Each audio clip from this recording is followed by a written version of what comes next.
Welcome to a new YouTube series where I look at indie devs' first game, which is a hit, and I will determine whether they will continue making hits or not. First up, Wonder Potion. Guys, I'm not gonna sugarcoat it. I was planning on another video, but ever since I played their game, it has been living rent-free in my head, so this series came out of me just wanting to talk about this game. First and foremost, what is Sanabi? Sanabi is a 2D platformer game set in a cyberpunk universe. The movement requires you to swing around with a chain arm. I mean, look at that thing.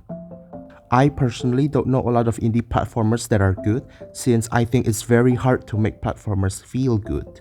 Some good ones I know are only Celeste and Spelunky. Spelunky, it's basically Spelunky, and like Spelunky, in Spelunky, take a game like Spelunky. I'll focus on the gameplay later. What I care about is the story.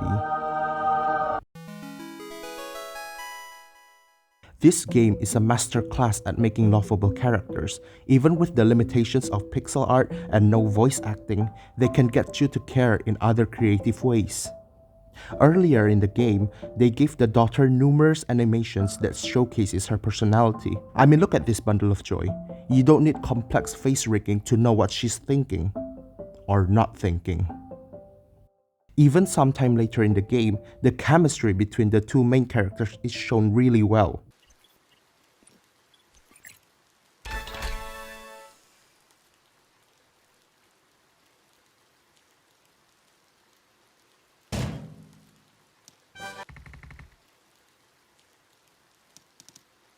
In addition to that, they are amazing at making mysteries intriguing, and the game is filled with mysteries.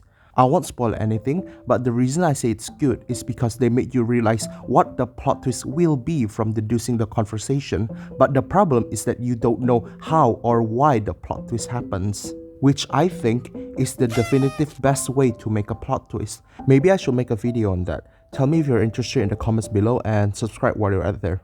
Anyway, you then finally reach the end and everything is explained.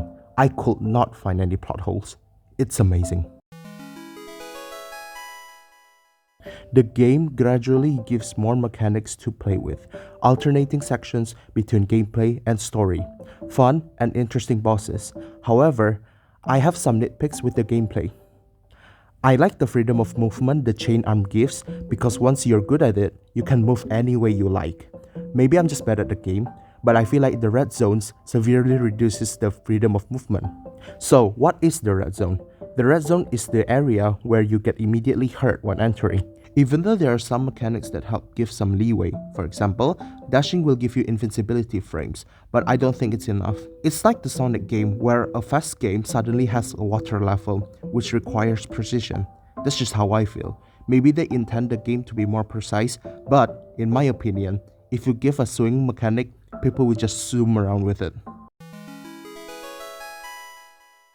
I think it's pretty obvious. They're currently making DLC for Sanabi, and I believe their passion and care for storytelling will shine through, and further tweaking of the gameplay will make this company a complete juggernaut.